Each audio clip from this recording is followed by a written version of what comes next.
A história da humanidade sempre foi construída sobre relatos, registros e interpretações. Mas entre documentos oficiais, memórias coletivas e narrativas repetidas ao longo dos séculos, surgiram distorções que se transformaram em verdades quase intocáveis. São ideias que aprendemos na escola, ouvimos em filmes, lemos em livros populares e raramente questionamos. O problema é que muitas delas não resistem quando analisadas com mais profundidade. Hoje, você vai mergulhar em 7 mitos históricos extremamente populares que, apesar de amplamente aceitos, não são exatamente como parecem. Começamos com um dos símbolos mais impressionantes da antiguidade. As pirâmides do Egito atravessaram milênios como testemunhas silenciosas de uma civilização extraordinária. Durante muito tempo, a imagem dominante era clara. Milhares de escravos acorrentados, chicoteados sob o sol escaldante do deserto, arrastando blocos gigantes de pedra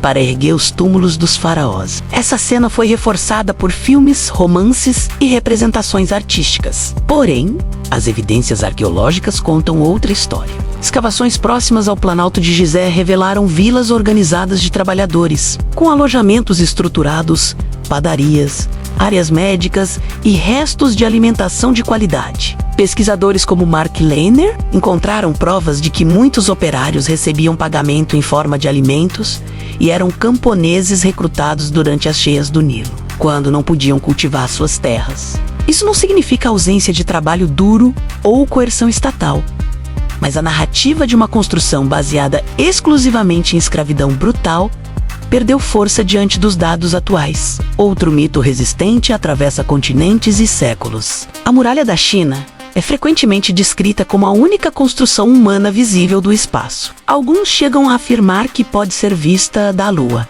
A ideia é sedutora.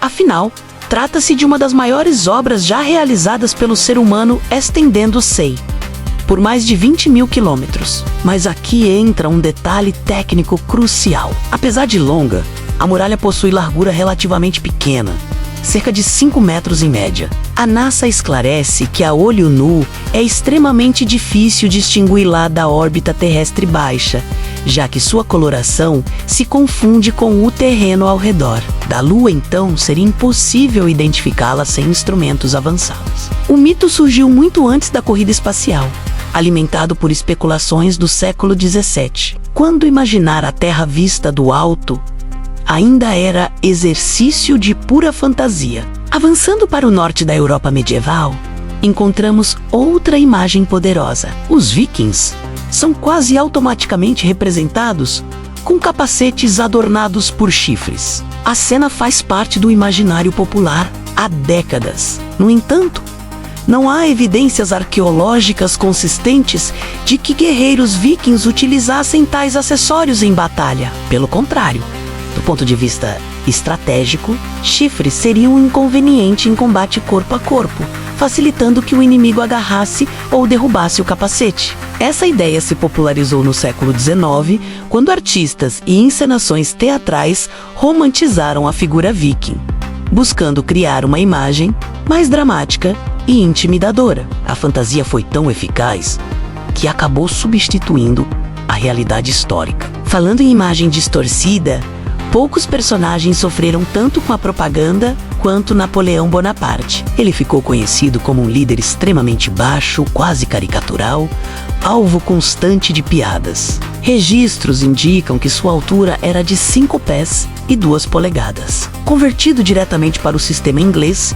isso daria aproximadamente 1,57 m. Contudo, na época, a França utilizava medidas diferentes, e a polegada francesa era maior que a britânica. Quando convertida corretamente, sua altura chega a cerca de 1,70 m.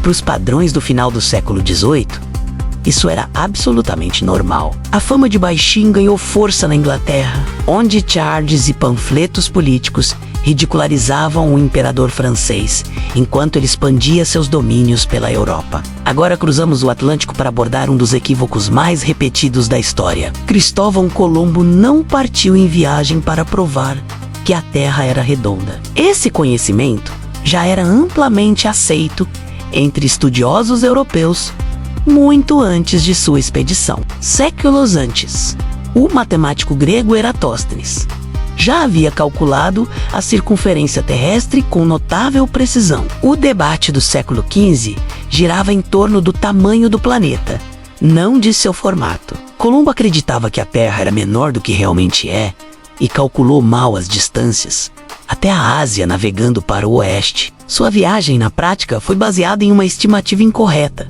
que acabou levando à chegada ao continente americano. Falando em descobertas, o chamado descobrimento do Brasil também levanta questionamentos. Oficialmente, a chegada ocorreu em 22 de abril de 1500, conduzida por Pedro Álvares Cabral. Contudo, há historiadores que levantam hipóteses sobre expedições anteriores. O Tratado de Tordesilhas, assinado em 1494, deslocou a linha divisória entre Portugal e Espanha para o oeste, coincidindo com áreas da costa brasileira. Nomes como Duarte Pacheco Pereira e Bartolomeu Dias aparecem em teorias que sugerem explorações prévias em 1498.